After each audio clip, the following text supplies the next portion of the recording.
একটা শর্ত আছে, উপর থেকে কোনো চাপ এবং তদন্তে কোনো ধরনের ম্যানিপুলেট করা যায়, সেই গ্যারান্টি আমার।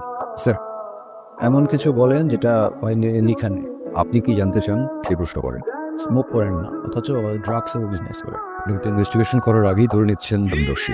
পুলিশের চোখে সবাই অপরাধী, আবার কেউই অপরাধী। বিজনেসটা কার, আপনার না আপনার বান্ধবী? আমি আসলে কিছুই জানি না। আমি রিয়াদকে বিশ্বাস করে প্যাকেটটা আমার ব্যাগে রেখেছিলাম। আমাকে ফাঁসানো হচ্ছে। I don't know. নাও দাও। স্যার, উনি বিপাশা এসআই রিয়াদের কেসের ব্যাপারে আপনাকে হেল্প করবে, কিন্তু স্যার এই কেসে সেইটি গেল। সেটা অথরিটিকে ভাবতে দিন। আমি আগেই বলেছিলাম উনি আপনার হেল্পিং হ্যান্ড, আমার কোনো হেল্পিং হ্যান্ড লাগবে না। কেমন আছিস তুই? এভাবে তোর সাথে দেখা হবে কল্পনা করি। কি হয়েছিল সেদিন? আমি পুরোটা শুনতে চাই। রাস্তায় তোকে মিথ্যে বলিনি। আনো মনির সাহেব যাই জিজ্ঞেস করবে ঠিকঠাক উত্তর দিস। ভালো থাকিস।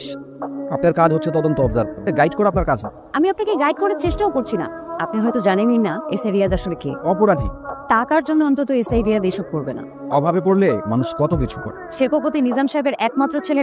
What? এই এসআই রিয়াদ শিল্পপতি নিজাম সাহেবের একমাত্র ছেলে।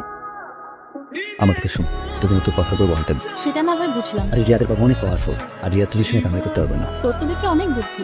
সপ্তাহ 30 আজকে তদন্ত করার মুড নেই, চলেন সবাই মিলে গল্প গুজব করুন। শুরু থেকে বলেন।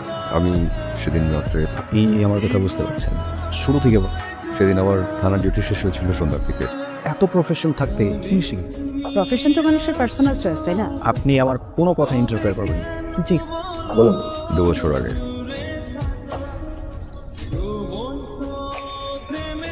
এবার মনে হয় আপনার একটু শক্তভাবে প্রয়োজন আছে, কারণ বারবার ভুল করলে সেটা হয়েছে অপরাধ। রিয়াদকে বারবার ওয়ার্নিং ছেড়ে দেওয়া হয়েছে, এইভাবে পতাকা। গুড মর্নিং বাবা। ওনাকে চেনো? চিনব না কেন? পুলিশ কমিশনার না আঙ্কেল? তুমি কি কালকে রাতে 30 টাকা গাড়ি নিয়ে গিয়েছিল? গিয়েছিলাম। এদিকে ৭৭,০০০ টাকা তুমি দিয়ে দাও। ৭৭,০০০ টাকা ইজ নাথিং ফর ইউ। হিসাবে দাও। আজকে পর থেকে তুমি আর গাড়ি ড্রাইভ করবো না। নেক্সট টাইম ও শুধুমাত্র আমার ছেলে বলে রিয়াদকে ছাড়বেন না। তো গাড়ি কই? সুন্দরী মেয়েদের পরিশ্রম করতে হয়। একদিন ঠিকই বুঝবে তোরা, আমি ঠিক নাকি ভুল। চল তোরা বরং যা, আমার একটু কাজ আছে। স্যার আগেই বলেছি, উপর থেকে প্রেশার আসলে আমি টুইট করি। মিস বিপাশা।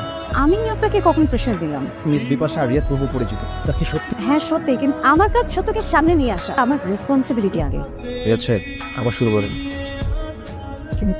ঠিক আছে, বাবা কিছু বলবে? বলতে চাই অনেক কিছুই, কিন্তু তোমার ফিউচার প্ল্যান কি? এখন ঠিক করে নি। শুনছো? এই হচ্ছে তোমার ছেলের অবস্থা। তোমার যে কোয়ালিটি, আমার মনে হয় না যে আমার অফিসে তুমি একটা সিকিউরিটি গার্ডের করে চাকরি পাবা। I'll beg you finding, but I'll not solve it. এই রানা, তোর ফিউচার প্ল্যান কি? আমার আবার ফিউচার প্ল্যান কি? তোদের প্ল্যান?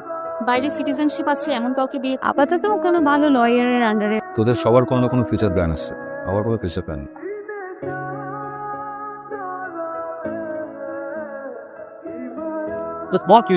আমি পুলিশে অ্যাপ্লাই করছি।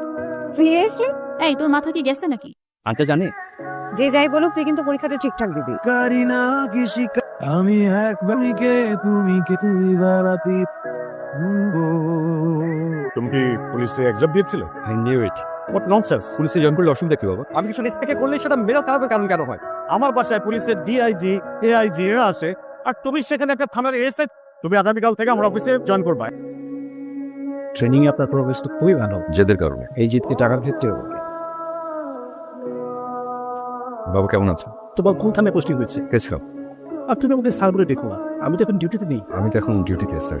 মানে আমার অবস্থাটা কোথায় তুমি নিয়ে গেছো তুমি বুঝতে পারছো? যাও রুমে যাও, রুমে যাও রেস্ট নাও। 3 মাস বেড়াকে থাকতে হবে। চল। সব কিছু চেঞ্জ হয়ে গেছে না? তুই তো অনেক বদলে গেছিস। বিপাশা করে ওর খবর জানি না। তোর কি এখনো পার্টি আড্ডাবাজি এসবই করিস? আরে সারাদিন আড্ডাবাজি করলে হবে? আমরা দুজনে মিলে একটা বিজনেস শুরু। কি বিজনেস? তুই বুঝবি না।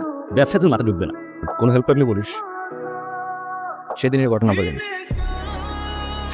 আরে রিয়া তোরা এখানে? ওরে ড্রপ করতে হবে, চিনতে পারছে না। চলান ড্রপ করেছি। এর পরের ঘটনা তো আপনাদের সবাই জান। নিউজের কথা অনুযায়ী তো সন্তোষ আপনার হারে পড়ছে। আপনার কি ধারণা দুজনের মধ্যে কে অপরাধী? আমি ধারণা নিয়ে চলি না, আমি বিশ্বাস করি ডকুমেন্টে। তাহলে চলেন ডকুমেন্টস আর এভিডেন্স যা যা আছে চেক করে ফেলি, তাহলে বোঝা যাবে আসল অপরাধী কি। তিনি তার পুলিশের পদবি ব্যবহার করে অবাধে অপরাধ করে গেছে। এসআই রিয়া তিনি দাবি করছেন সে নিরপরাধ। নিন্সি আসলে জানতো না তার ব্যাগে কি আছে। তার দেওয়া জিনিস নিন্সি তার ব্যাগে রাখে। পরে সে জানতে পারে ড্রাগস ছিল।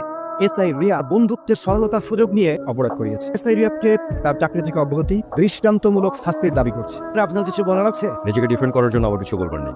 আপনারা যদি অনুমতি দেন, ন্যান্সি ইসলামকে কিছু প্রশ্ন করতে চাই। মিসেস ন্যান্সি, মিসেস ন্যান্সি, উনি তো অবিবাহিত। আমি যদি ভুল না করে থাকি 17